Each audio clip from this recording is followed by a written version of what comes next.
सुप्रभात बच्चों, प्रस्तुत है आज का कार्यपत्रक कक्षा 10 क्षितिज भाग 2 से।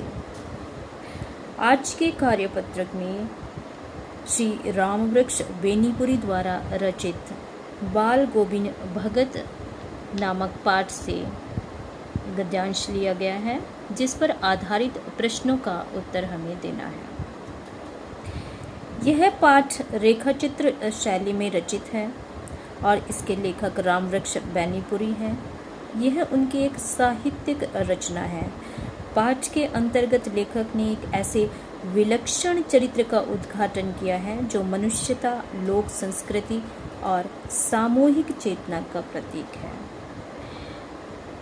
लेखक ने इस पाठ के माध्यम से अनेक रूढ़ियों का खंडन किया है, अनेक प्रचलित परंपराओं का खंडन किया है और नई परंपराओं का स्थापन किया है।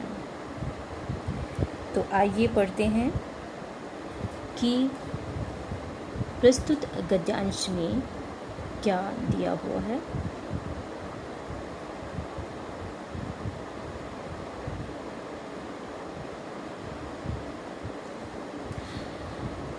श्री रामवृक्ष बेनीपुरी जी ने बाल गोविंद भगत नामक पाठ में समाज में व्याप्त कई रूढ़ियों एवं रीति रिवाजों को नकारते हुए सामाजिक सुधार का पुरजोर समर्थन किया है। नीचे दिए गए अंश को ध्यानपूर्वक पढ़िए और पूछे गए प्रश्नों का उत्तर लिखिए। तो प्रस्तुत है आज का गद्यांश। बेटे के क्रियाक्रम में तूल नहीं किया, पोतहू से ही आग दिलाई। यह प्रसंग श्री रामवृक्ष बेनीपुरी जी ने उस वक्त का लिया है जब बाल गोविंद भगत के पुत्र की मृत्यु हो जाती है।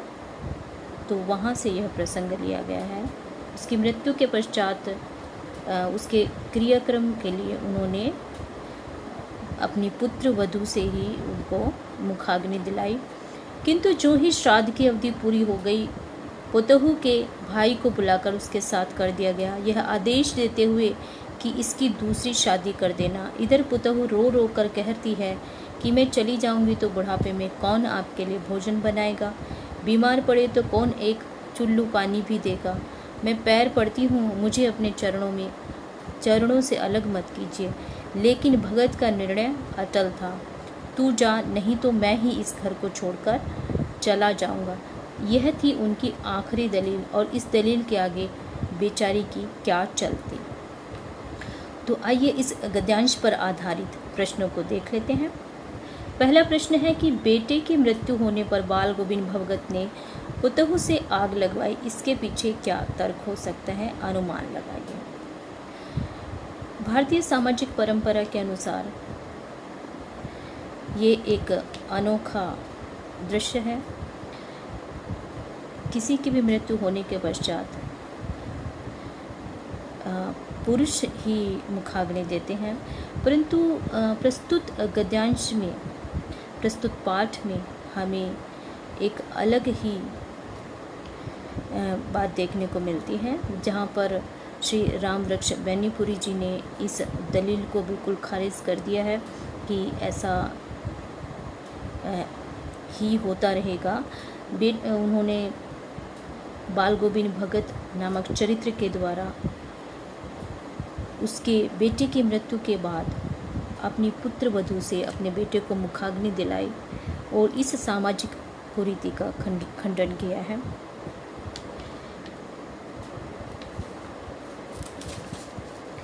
तो इसके पीछे क्या तर्क हो सकता है?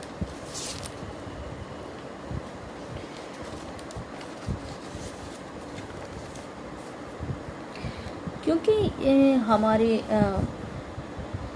इस पाठ में बाल गोविंद भगत को सामाजिक और धार्मिक कुरीतियों का और रूढ़ियों का विश्वास न करने वाला दिखाया गया है, दर्शाया गया है। इसलिए उन्होंने पुत्र का दाह संस्कार पोतहू से कराया। वे जानते थे कि पोतहू के लिए अकेले जीवन व्यतीत करना अत्यंत कष्टदायक होगा, इसलिए सामाजिक नियमों का उल्लंघन करते हुए उन्होंने उसके भाई को बुलाकर उसकी शादी करने का भी निर्देश दे दिया और उन्होंने उससे मुखाग्नि भी दिलाई। तो अगला प्रश्न देख लेते हैं। लेखक ने बाल गोविंद भगत द्वारा पोतहू की दूसरी शादी के माध्यम से समाज को क्या संदेश दिया? लेखक इस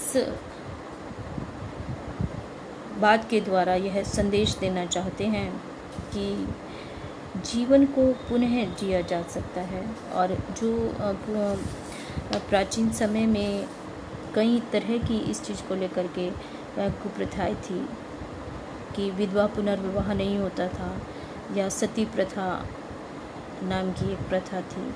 तो उन सब का खंडन करते हुए यहाँ पर बाल गोविंद भगत द्वारा अपनी पोतहू की दूसरी शादी के माध्यम से इस सामाजिक बुराई का खंडन किया गया है कि किसी विधवा विवाह नहीं किया जा सकता। उन्होंने अपनी पुत्र वधू को पुनः विवाह करके एक नव जीवन की शुरुआत करने के लिए कहा है, और समाज को भी ये संदेश दिया है कि जीवन को फिर से शुरू किया जा सकता है।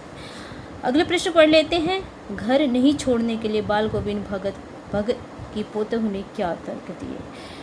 तो पुत्रवधू ने तर्क दिया कि यदि वह चली जाती है तो उनके बुढ़ापे में उनका कौन सहारा बनेगा, कौन उनके लिए भोजन बनाएगा, और यदि वह बीमार पड़ गए तो उनको पानी कौन देगा, दवाई कौन देगा, आदि आदि अनेक प्रकार की दलीलें वह प्रस्तुत करती है। परंतु बाल गोविंद भगत उनकी एक भी दलील नहीं मानते हैं, और अंततः वह अपनी दलील प्रस्तुत करते हैं कि अगर वह नहीं जाएगी तो वह स्वयं घर छोड़ करके चले जाएंगे।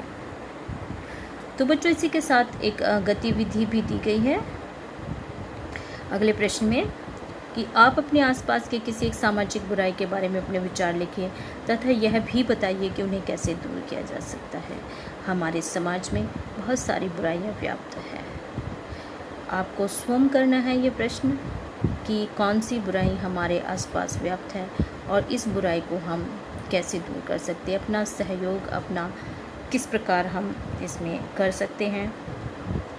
तो आप इस पर अपने विचार प्रकट करें। तो आज के लिए इतना ही, फिर मिलते हैं कल की कार्यपत्रक में। आप ध्यानपूर्वक इस कार्यपत्रक को कीजिए।